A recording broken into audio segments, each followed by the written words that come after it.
Hi, I'm Imi. I'm the author of Mapping the Human Mind. I've been reading a chapter of my book each week. This week is chapter 10, The Great Schism, When Faith Fractured.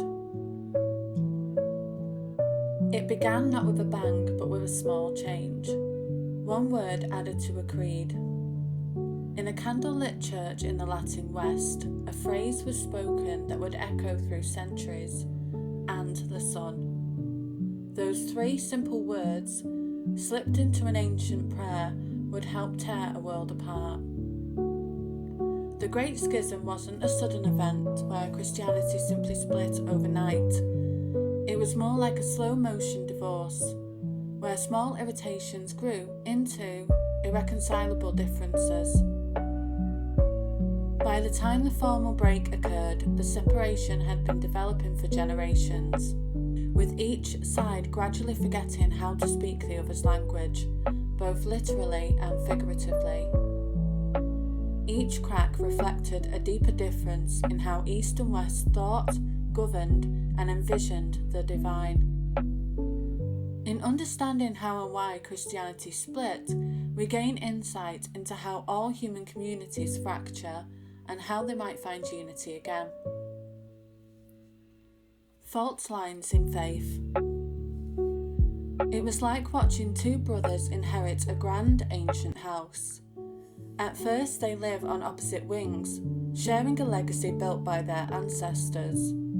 They nod politely in the halls, swap stories over dinner, and keep the oil lamps burning in every corner. But slowly things start to shift. One rearranges the furniture without asking. The other rewrites the house rules and tacks them to the wall. Meal times change, doors are locked, and the warmth fades. Until one day they're eating in silence at opposite ends of a very long table, wondering how it came to this. This was Christianity in the early medieval world, a family growing apart beneath the same roof, each convinced it was preserving the true spirit of the household. At the heart of the division were key doctrinal differences that, while seemingly minor to outsiders, represented fundamental breaches of trust and tradition to those involved. The Filioque controversy. One of the most significant issues was the Filioque clause. The original Nicene Creed stated that the Holy Spirit proceeds from the Father. However, the Western Church, without consulting the East, added, and the Son, Filioque in Latin. To the Eastern Church, this wasn't a minor adjustment but a unilateral change to a foundational text. In modern terms, it was like one group changing the rules of an agreement without consulting the other parties involved. This theological point reflected deeper differences in how East and West understood the Trinity. The Eastern Church emphasized the Father as the sole source within the Trinity, while the Western Church increasingly stressed the unity of Father and Son. These weren't mere technicalities but fundamentally different ways of understanding God's nature, and each side viewed their position as the authentic tradition handed down from the apostles. The question of authority. The growing assertion of papal authority created another unbridgeable divide. The Roman Church increasingly promoted the idea that the Pope was the supreme authority over all Christendom. The Eastern Church rejected this hierarchical model, preferring a more collaborative approach, where decisions emerged from councils of bishops rather than from a single central figure. The Pope is first among equals, not king of bishops, an Eastern patriarch might have argued. Without final authority, how can we maintain unity of doctrine? A Western cardinal could counter. This organisational dispute mirrors many modern tensions between top-down management styles and more horizontal approaches to decision-making. Think of it as the difference between a corporation with a powerful CEO versus a cooperative where major decisions require consensus. For the West, a strong papacy provided clear leadership and doctrinal consistency. For the East, conciliar decision-making preserved the apostolic tradition of shared authority and prevented any single bishop from dominating the others. Each side believed their approach better preserved authentic Christianity, and neither could understand why the other wouldn't see reason. Even practical matters became symbols of deeper divides. Clerical celibacy represented different approaches to spiritual authority. In the West, celibacy became mandatory for all priests, while the East allowed married men to become priests, though bishops were still chosen from celibate monastics. The Western approach emphasized the priest's complete dedication to church duties, unencumbered by family responsibilities. The Eastern approach maintains that a priest with family experience could better counsel his congregation on marriage and family life. These weren't simply practical differences, but reflected distinct visions of what made an effective spiritual leader. Similarly, the Eucharist became contested ground over whether to use leavened bread, which was the Eastern practice, or unleavened bread, which is the Western practice. The East saw leavened bread as symbolizing Christ's resurrection with the rising of the dough, while the West used unleavened bread to connect the Eucharist with the Jewish Passover that Jesus celebrated. Each side began viewing the other's practice not just as different, but as fundamentally incorrect. These theological disputes were deeply intertwined with broader cultural and linguistic differences. The Latin-speaking West and Greek-speaking East developed increasingly distinct identities. Not unlike how different regions today can develop their own cultural approaches even within the same organisation or country. When stories diverge. The Great Schism didn't just split the church. It created two competing historical narratives, each with its own understanding of how Christianity had developed and where it had gone wrong. In the Western narrative, the Eastern Church became characterized by stubbornness, Byzantine imperial interference in religious matters, and an excessive attachment to tradition. Eastern Christianity was often portrayed as mystical to the point of irrationality and dangerously compromised by its close relationship with imperial authority. The Eastern narrative painted Rome as a power-hungry innovator that had strayed from authentic tradition. From this perspective, the Pope wasn't defending orthodoxy, but rather creating a novel role for himself as a spiritual emperor. The Western Church wasn't progressing, it was deviating from the pure faith established by the apostles and the early church councils.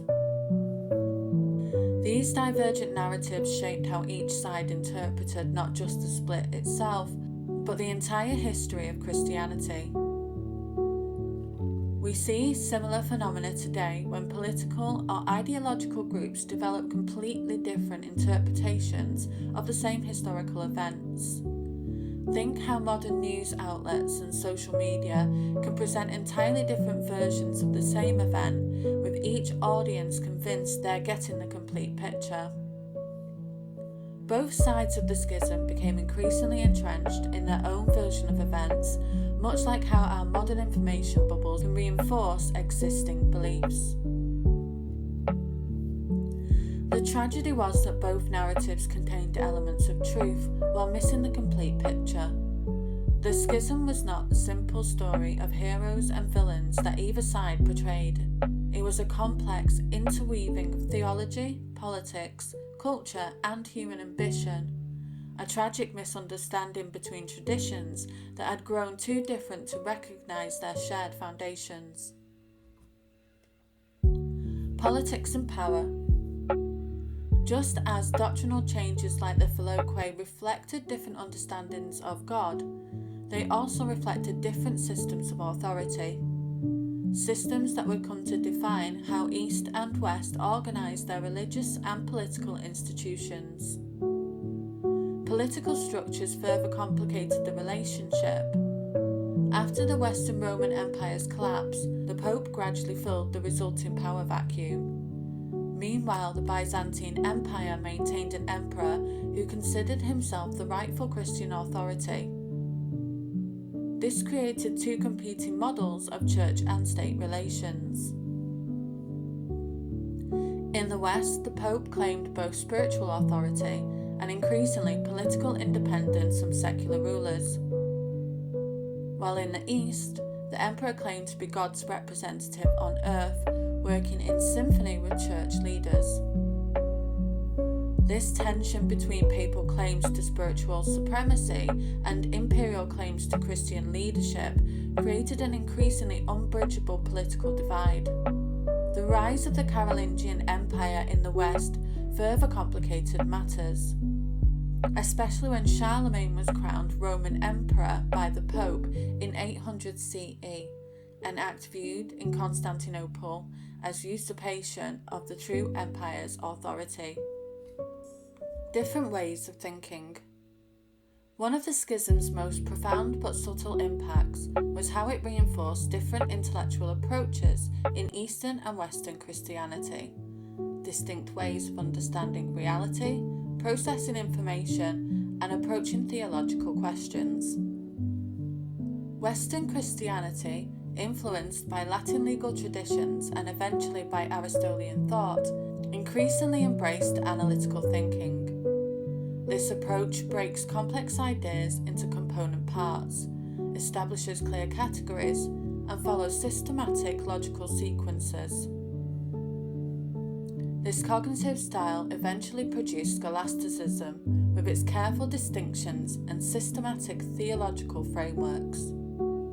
Thomas Aquinas exemplified this approach, methodically working through objections and responses, step by step, building philosophical arguments with logical precision.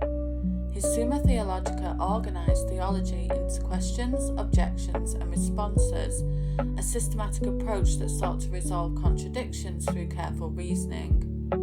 More than a method, it reflected a worldview, that even the mysteries of faith could be brought into rational clarity.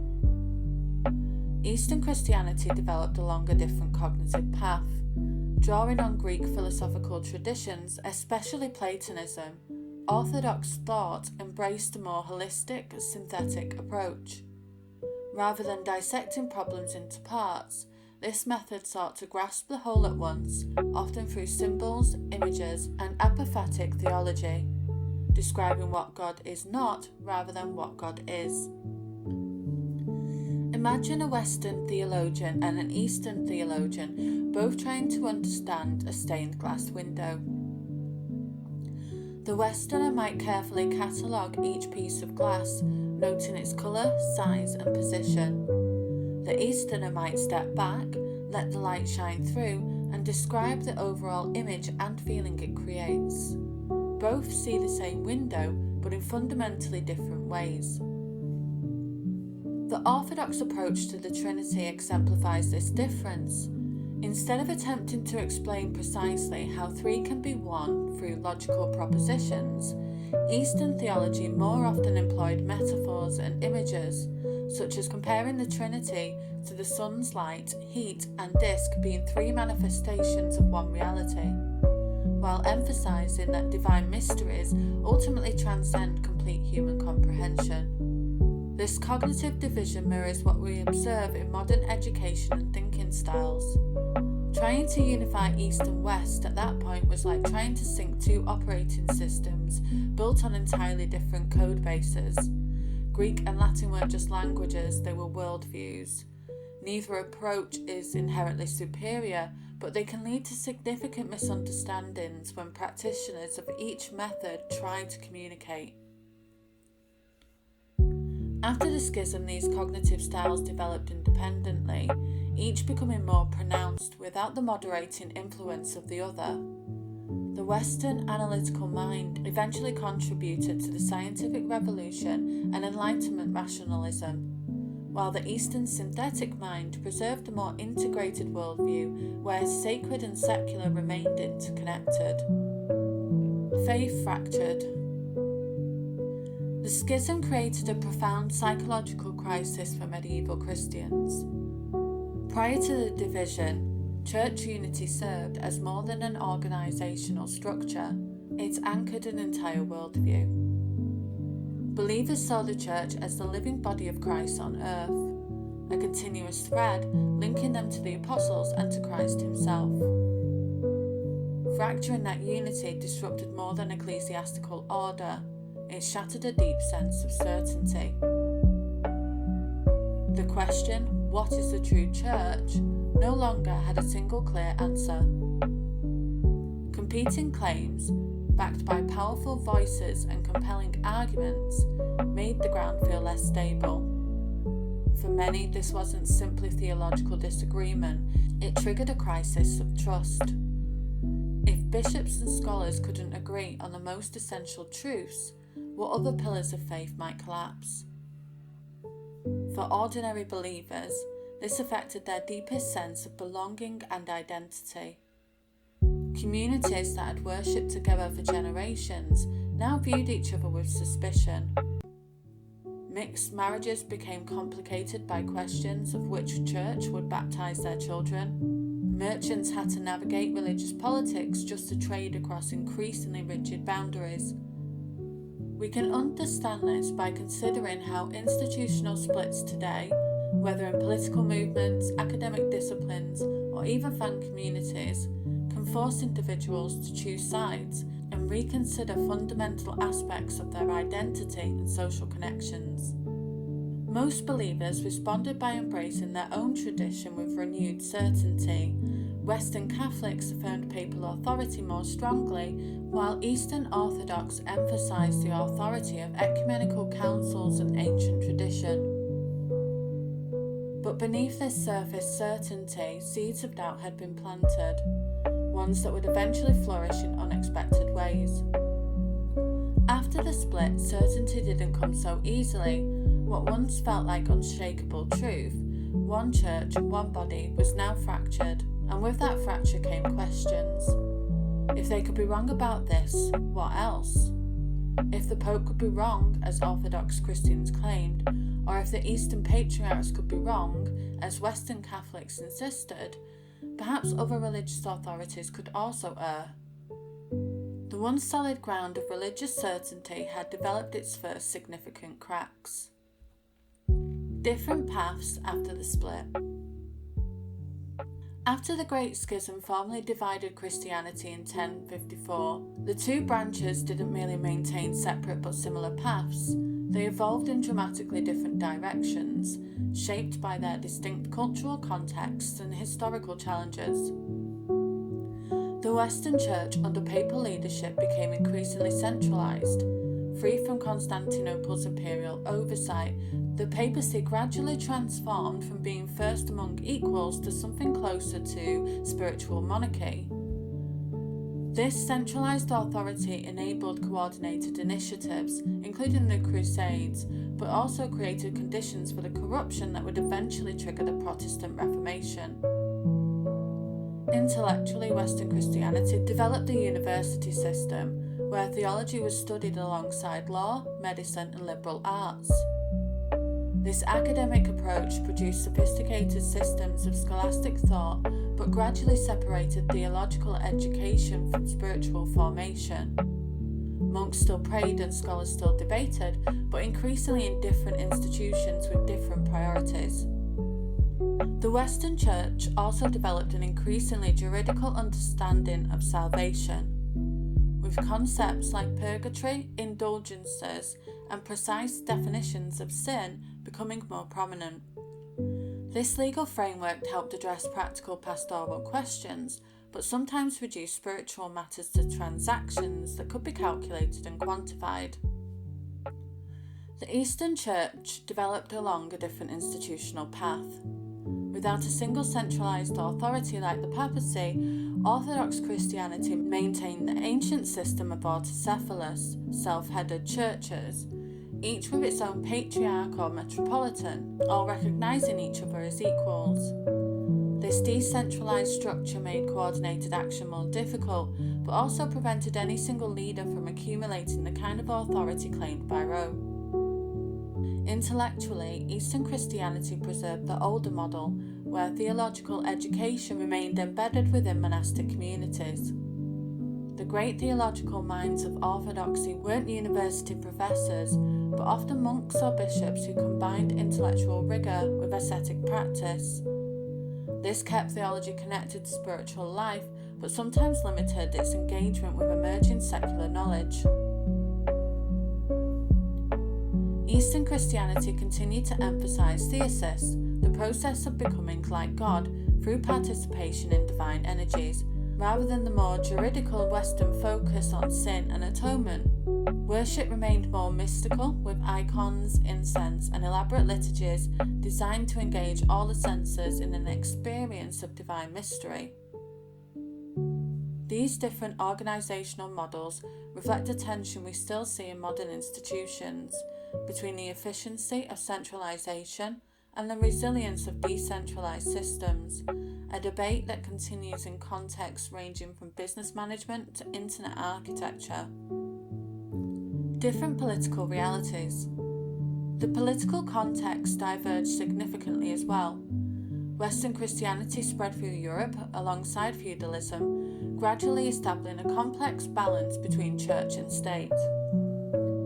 The Pope might crown emperors, but those same emperors often challenged papal authority.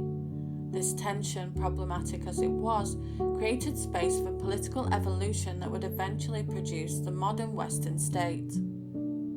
Eastern Christianity remained connected to the Byzantine imperial system until Constantinople fell to the Ottomans. Subsequently, most Orthodox Christians lived under Islamic rule, or in Russia's case, developed the distinctive symphony model, where church and state were viewed as two aspects of a single Christian society. This close church-state relationship provided protection but limited the church's independence.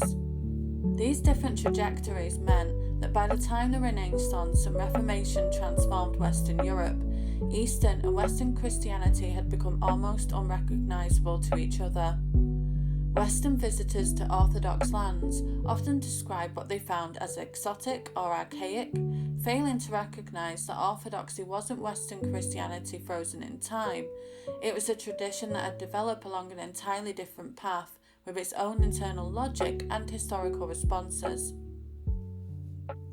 Echoes of division. Let's fast forward 1,000 years.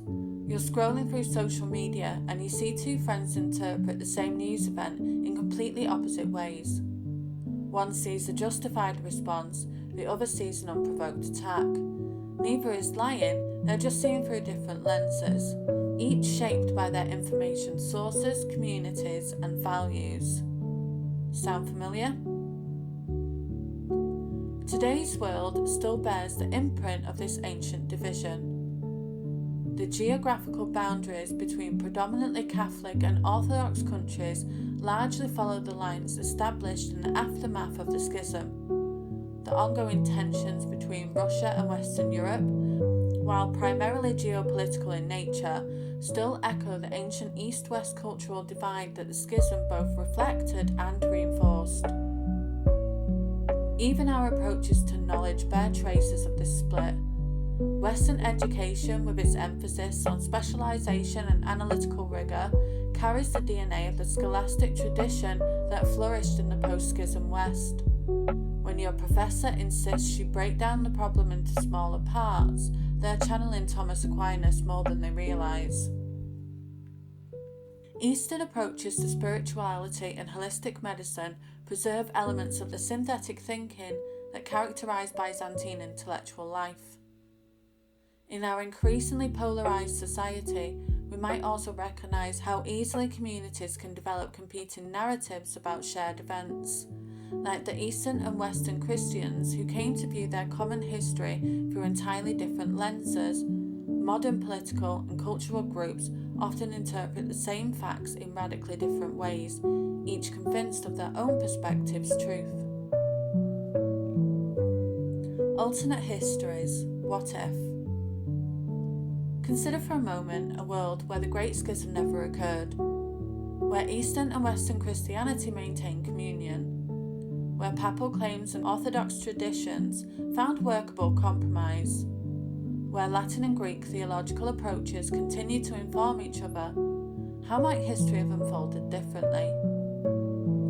The Crusades, which began shortly after the schism, might have taken a different form as truly pan-Christian endeavours rather than primarily Western initiatives. Perhaps the Fourth Crusade would never have sacked Constantinople, sparing Byzantium its most devastating blow before the Ottoman conquest. A united Christianity might have more effectively addressed the Muslim advances into Anatolia and the Balkans. Constantinople might have survived as a Christian city if Western and Eastern resources had been combined in its defence. Though unity alone might not have turned the tide against Ottoman expansion, it would have fundamentally altered the geopolitical landscape. The Protestant Reformation might have emerged differently, or not at all. In a church where Eastern conciliar traditions balanced Western papal authority, reform movements might have drawn more on orthodox emphasis on mystical experience and theosis rather than focusing exclusively on Western concerns about justification and salvation. The scientific revolution and enlightenment might have developed along different lines. Western analytical thinking and Eastern synthetic thinking, continuing in dialogue rather than isolation, might have produced a more balanced approach to knowledge, while they integrated scientific inquiry with spiritual wisdom rather than increasingly opposing them. Russia's historical development might have followed a dramatically different course. Without the schism, Russia's adoption of Orthodox Christianity from Constantinople might not have set it on a separate religious and cultural trajectory from Western Europe, potentially avoiding centuries of East-West tensions that have shaped European geopolitics. This type of counterfactual thinking, while speculative, helps us understand how seemingly minor disagreements, when combined with cultural and linguistic barriers, can lead to profound historical consequences that echo for centuries.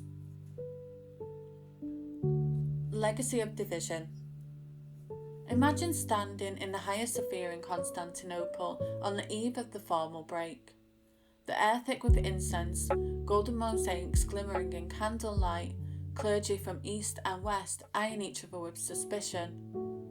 Both sides praying to the same God, tracing their faith to the same apostles, reading the same scriptures, yet increasingly unable to recognise each other as authentic inheritors of the same tradition. The Great Schism didn't just split Christianity, it transformed how people understood faith itself. It forced believers to grapple with fundamental questions about authority, truth, and the nature of religious certainty. While attempts at reconciliation have occurred periodically across the centuries, the echoes of that division still resonate through our world. Yet this fracture also prompted valuable reflection. It compelled people to consider that even the most sacred institutions are human creations, shaped by cultural contexts and historical circumstances. The schism reminds us that things that divide us, language, culture, different ways of thinking, can sometimes overwhelm the values and beliefs we hold in common. Understanding the Great Schism helps us recognise similar patterns in our own time. When we see communities divided by seemingly irreconcilable differences, political, cultural, or religious, we might recognise echoes of that moment when two traditions, despite sharing so much, found themselves unable to maintain unity in the face of accumulated differences and misunderstandings.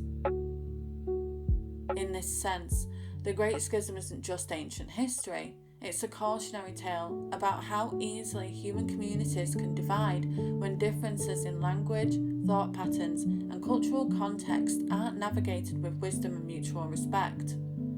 But perhaps it also contains lessons for how we might bridge our own modern divides by recognising the common humanity and shared values that exist beneath our differences.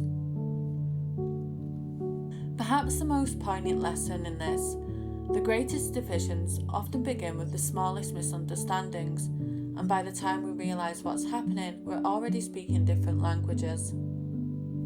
If the Great Schism fractured the Church along lines of belief and authority, what followed would weaponize those very fractures. In the coming centuries, theology would no longer just divide Christians from one another, it would just divide violence against perceived enemies of the faith. It was the moment love thy neighbour became kill thy infidel, and the cross was transformed from a symbol of sacrifice into a banner for war. Thank you for listening to Beyond the Narrative.